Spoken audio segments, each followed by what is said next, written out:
ప్రభు యేసుక్రీస్తు నామంలో మీ అందరికీ శుభములు తెలియజేస్తున్నాం. గత వారం బైబిల్ స్టడీలో రక్షణ అనే పదము సమగ్ర పదమని నేర్చుకున్నాము.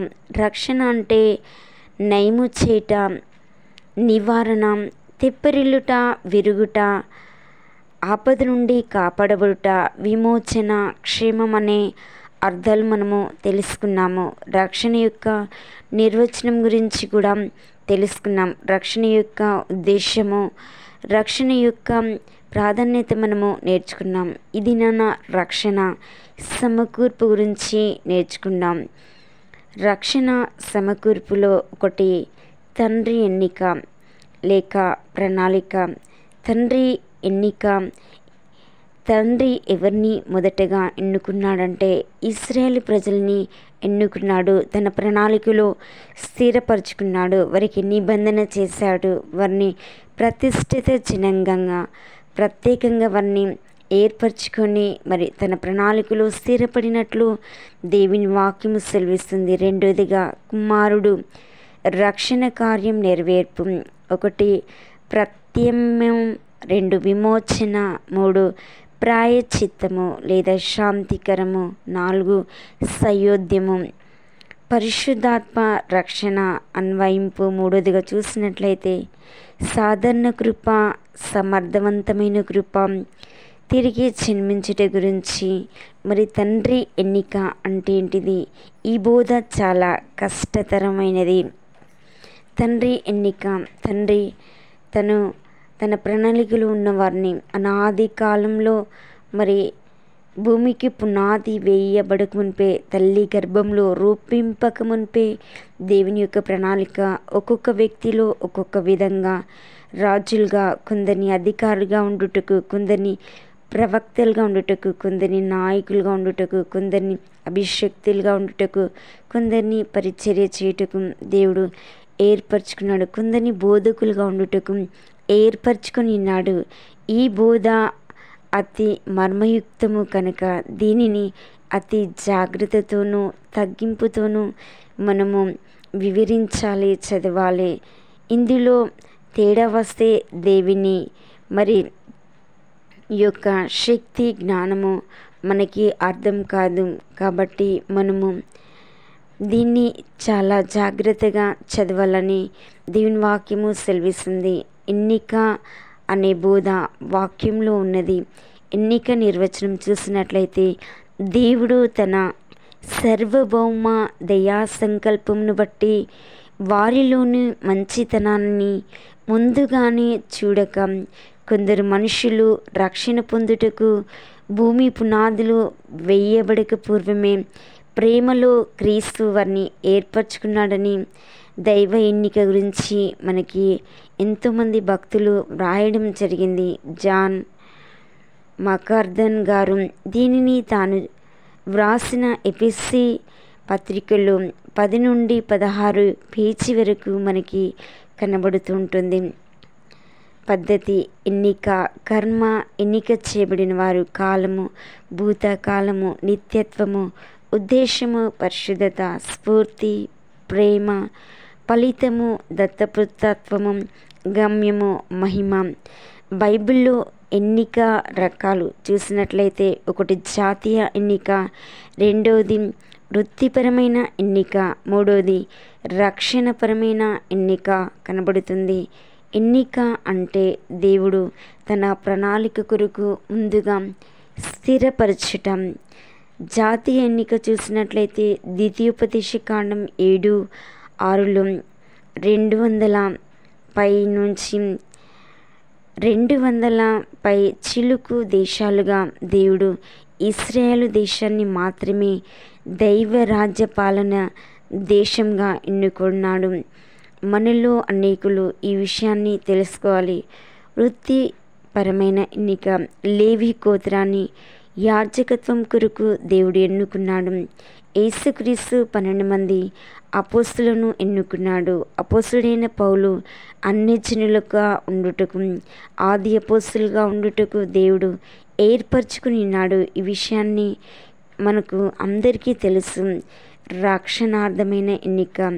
దేవుడు కొందరిని రక్షణ కొరకు, కొందరిని ప్రవక్తల కొరకు భూమి పునాది వేయబడక మునిపే తన ప్రేమతో ఏర్పరచుకున్నట్లు లేఖనాలు సెలవిస్తున్నాయి.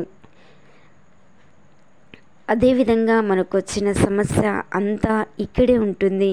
ఇది బైబిల్ బోధ అని చెప్పుటకు రుజువులు. మత్తయి సువార్త 11వ అధ్యాయం 27వ వచనం, మత్తయి సువార్త 22వ అధ్యాయం 14వ వచనం, మత్తయి సువార్త 24వ అధ్యాయం 22, 24, 31వ వచనంలో, లూకా 18:7లో, రోమా 8:28, 30లో, 33వ అధ్యాయం 11 నుండి 28వ వచనంలో, కొలస్సీ 3:12, మొదటి తెస్సలోనిక 5:6లో, తీతు 1:1లో, మొదటి పేతురు 1వ అధ్యాయం 1-2 వచనంలో, మొదటి పేతురు 2వ అధ్యాయం 8 నుండి 9 వచనంలో, ప్రకటన 17:14లో దేవుడు కొందరిని రక్షణ కొరకు ఏర్పాటు చేసుకున్నాడని ఈ లేఖన భాగాలన్నీ సెలవిస్తున్నాయి. ఈ లేఖన భాగాలు చదివిన అన్నీ మనము ఒకసారి ధ్యానించినట్లయితే దేవుడు తన యొక్క రక్షణ కొరకు, అంటే అనేకులకు రక్షణ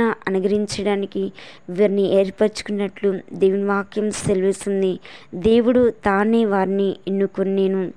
మార్కు సువార్త 13:20లో దేవుడు మరి స్వయంగా ఎన్నుకున్నట్లు, మొదటి తెస్సలోనిక 1వ అధ్యాయం 4 నుండి 5వ వచనం, 2వ తెస్సలోనిక 2వ అధ్యాయం 13లో దేవుడు వీరిని భూమి పునాదులు వేయబడకముందే ఎన్నుకున్నట్లు లేఖనాలు సెలవిస్తున్నాయి.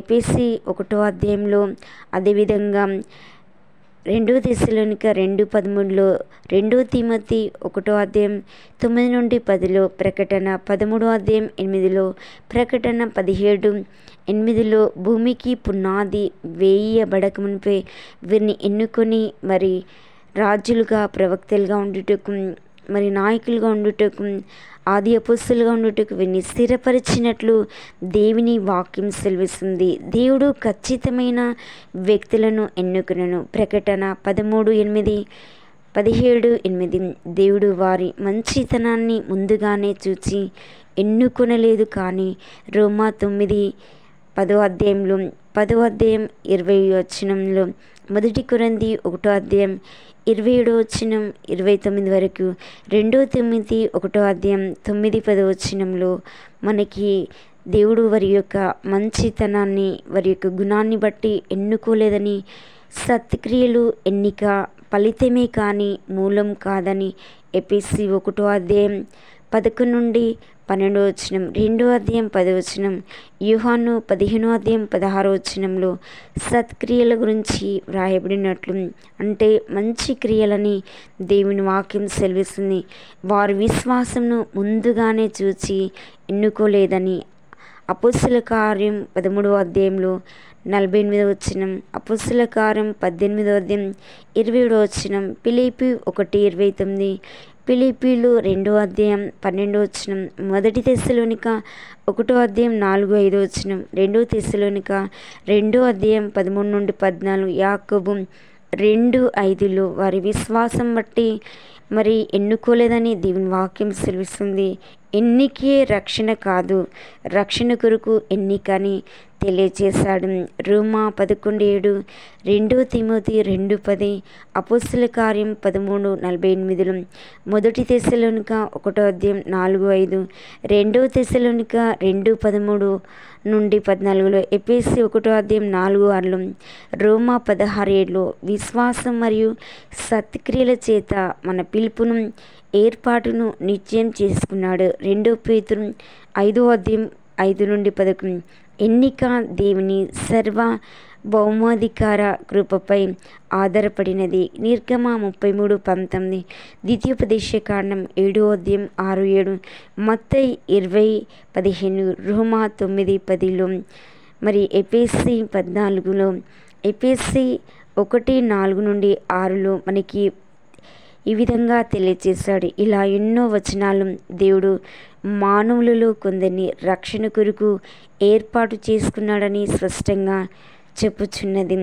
అదేవిధంగా మత్తయి సువార్త 11వ అధ్యాయం 4 నుండి 6 వరకు మత్తయి సువార్త 11వ అధ్యాయం 33 నుండి 36 వరకు. అయితే వీటిని సంఘ చరిత్రలో 2 విధాలుగా ప్రధానంగా ప్రజలు అర్థం